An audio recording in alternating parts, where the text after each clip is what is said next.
todos vocês aqui para que nos possa proporcionar essa reabertura da mesa de negociação. Estamos dispostos a negociar. A construção dessa contraproposta, mais uma vez, mostra que os docentes estão dispostos a negociar. E precisa ter essa disposição por parte do governo federal. Eu vou passar agora para o Chu. O Chu vai apresentar um pouco dessa contraproposta aqui para vocês e depois a gente pode finalizar. Obrigada. Bom dia, presidente. Bom dia, senhores parlamentares, companheiras e companheiros. Dia 29 de maio, estivemos aqui nessa casa, inclusive reverenciando ao patrono da sala, o mestre Florestan Fernandes, dizendo que um movimento forte se deflagrava em todo o país, organizado por um sindicato que é defensor histórico da expansão da universidade pública, e que esse seria o grande momento de revolvimento do processo recente de expansão. E, na verdade, esta greve é isto.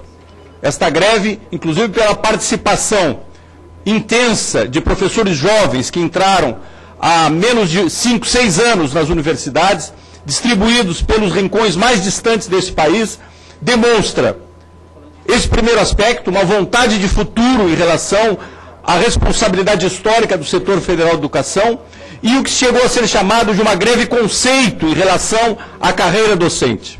Na última audiência na Secretaria de Relações do Trabalho do Ministério do Planejamento, Marinalva acaba de mencionar, insistíamos com o governo que o mais importante, na consciência que esse movimento trazia e na disputa que fazia com algumas visões desestruturadoras da carreira docente, era exatamente um projeto de futuro em relação às relações de trabalho dos docentes. Apresentávamos naquele momento, no dia 1º de agosto deste ano, na última mesa que se estabeleceu, propostas em aberto, sem índice, sem valores, dizendo, precisamos uma evolução na carreira em percentuais uniformes e não absolutamente desorganizados como tem hoje. Precisamos a retribuição por titulação em valores constantes, em percentuais constantes. Hoje, e na proposta que o governo faz, agrava essa questão, cada docente, pelo seu mestrado ou pelo seu doutorado, terá retribuições variáveis, diferentes de outros e outras posições da carreira, em valores nominais aleatórios colocados numa planilha. A mesma coisa em relação ao regime de trabalho. Hoje, e na proposta que o governo apresenta, talvez seja o único caso federal em que alguém em 40 horas não recebe o dobro de 20 horas. E alguém em dedicação exclusiva recebe percentuais diferentes de outro colega seu na mesma carreira por estar em outra posição na carreira. Exatamente essa disputa que fazíamos e a negociação foi rompida. O movimento rejeitou a posição do governo por essa consciência de que nós estamos num momento decisivo para voltar ao púrplice em relação a esse conceito de reestruturação e não desestruturação, como foi feito na última década. O movimento, embora indignado com esse rompimento, com a intransigência do governo, voltou às bases com o desafio de fazer politizadamente esse debate e traz hoje, e apresenta aqui nessa comissão, e apresenta ao governo, e apresenta à sociedade, uma contraproposta que tem o seguinte condão. Vejam o desafio e a coragem do movimento, especialmente considerando o movimento jovem e renovado, como se apresenta hoje.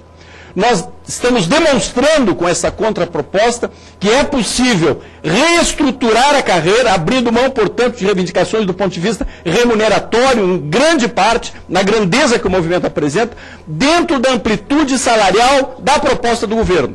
Isto é, respeitando o piso que o governo apresentou, recuando bastante do piso inicialmente apresentado pelo movimento docente, e projetando a carreira em degraus, em valores menores do que o movimento projetava inicialmente, alcançar como teto, um teto muito semelhante ao que o governo apresentou. Portanto, dentro da amplitude remuneratória do governo, porém estruturando, e não desestruturando como vem acontecendo. É essa a proposta que estamos apresentando aqui. Do conceito inicial, mantemos, portanto, a ideia de que é preciso uma evolução em steps constantes, é preciso uma retribuição pela titulação em percentuais constantes para cada titulação, é preciso a valorização dos regimes de trabalho numa relação constante entre eles e absorvendo o piso e o teto que o governo apresenta.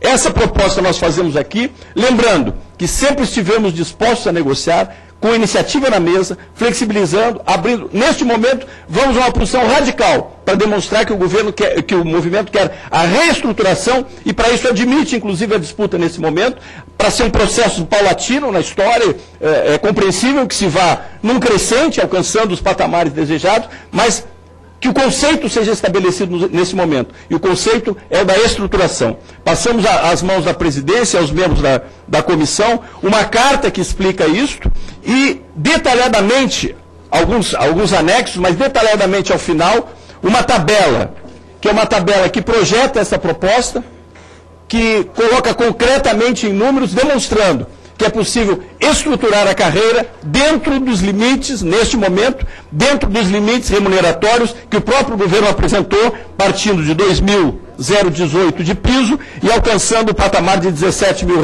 que não está longe de ser um dos mais altos do serviço público, especialmente para uma categoria da qual se exige avaliação o tempo inteiro, titulação o tempo inteiro, absorver, assimilar o desenvolvimento de atividades de ensino, pesquisa e extensão indissociavelmente necessários, indispensáveis para o futuro da nossa nação. É isso, agradecemos o espaço aqui da comissão e esperamos que os parlamentares sejam intermediários para a reabertura de negociações neste patamar que agora apresentamos, com a grandeza e com a demonstração de que o movimento está aqui lutando pela universidade pública do futuro e que o Brasil precisa. Muito obrigado. Obrigado, professor Chu. Eu quero pedir a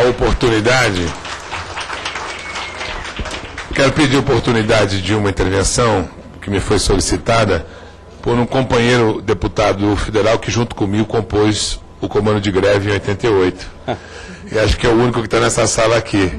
86, 88, 81, 82. 84. Além do Chu e além do Paulo Riso que está ali. É fácil perceber que a maior parte dos que estão aqui não participaram naquela época.